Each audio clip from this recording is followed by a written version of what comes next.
So it's not a gripe, but I've been sitting on these for like a long time, like months. And I figured I'd get a heads up on launch and get a video out and just be all happy. And then I just found out with everyone else, as I'm sitting here today, Sunday, that these things are launching. So I'm literally on my way out the door to get on the plane to go to Spain and Morocco, and here I am throwing this together before I leave. It's not that big of a deal, as I've used these quite a lot, and I've had a long time to form a very firm opinion, so let's just get into this, and I can edit it on the plane. These are the NTH50s, I forgot to mention that, and these things are built quite well. Now, when the NTH100s launched, there were a couple flies in the soup. One was that the plastic link was breaking on them here, which, by the way, has been since fixed. And secondly, there was cable rub on the cable, which was really annoying cable rub. Both these issues are gone with these, the NTH50s. First up, the materials used on these are quite good, and you can tell by holding it, this isn't going to break easily. It's very flexible, and it just has that really good feeling. These things are also rather light considering, which when we get into comfort, that does make a hell of a difference. 220 grams for anyone that's counting, and as I'm in a hurry, you're going to have to do your own conversions into freedom pounds. Now, everything else about these just screams well engineered. The over-the-ear drivers feel fantastic, and plenty of padding to create a seal on your ear. The clamping pressure isn't overwhelming. They even fit a gigantic head like mine. As for that cable rub, well, it would seem just having this little coil right by the driver fixes the rub. You just don't hear it anymore. I absolutely love that.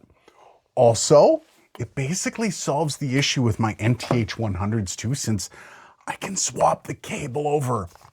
I love that for me, by the way, which I guess is a great segue into comfort.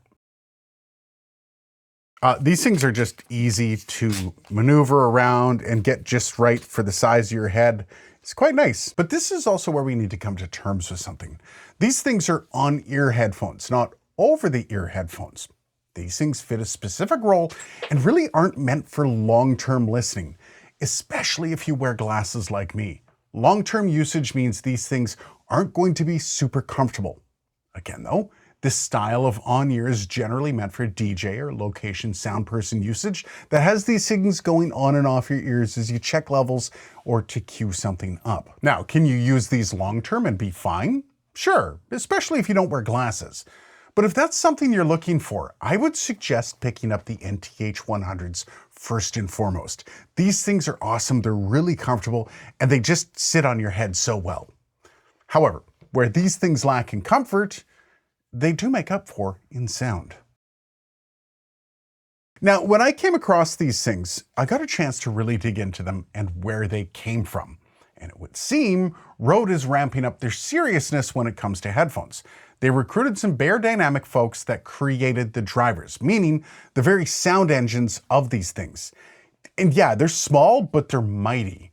40mm drivers in these things, and it's crystal clear. Plainly put, the sound quality is fantastic. Relatively flat response. Distortion is literally non-existent. Decent handling for some pretty loud signals, and these things attenuate outside sound very well. Meaning, if this is something you're picking up for a super loud environment, like I am on the plane right now editing this as I leave for vacation, absolutely no complaints. Other than the whole vacation thing. You know. So, should you buy them?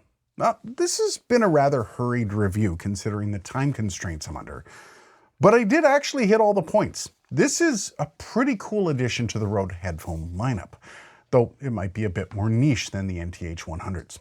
Again though, this is Rode flexing their muscles for stepping outside the box. You see, companies tend to stay in their lane and stick to what they know, and Rode seems to be time after time showing that they don't have a lane. And this is just after Rode bought Lectrosonics a couple weeks ago, something that may have flew under your radar, but a really impactful purchase, basically setting Rode up as the instant #1 pro audio company worldwide. Just more ways that Rode is securing every section of the industry and pushing their own boundaries forward and becoming harder and harder for anyone else to challenge them. And this just seems to be one more piece in the roadmap for Rode. And it's funny because at the beginning of each year, I try to guess what's happening with releases and perhaps a bit of a glimpse into what might be coming your way. And I like to think I'm pretty good at it. But every year, Rode just seems to drop something out of nowhere. Last year, it was the Interview Pro, still one of my favorite ENG units.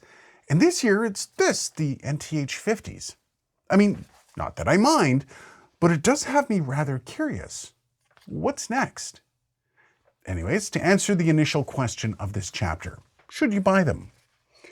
Well, if your use case is there, yes, these are $99 and there's some great sounding reference headphones. They're going to do you great. But if you're planning on rocking the headphones for long editing or content creation or even gaming, the NTH100s are still going to be your best bet. Now, all that said, I'm really happy that I'm actually able to talk about these things now, especially now that I'm able to use this cable without giving away the secret of the new headphones with my NTH100s. What do you think though? Are you intrigued? Let me know down below. Cheers, guys, and thanks for watching.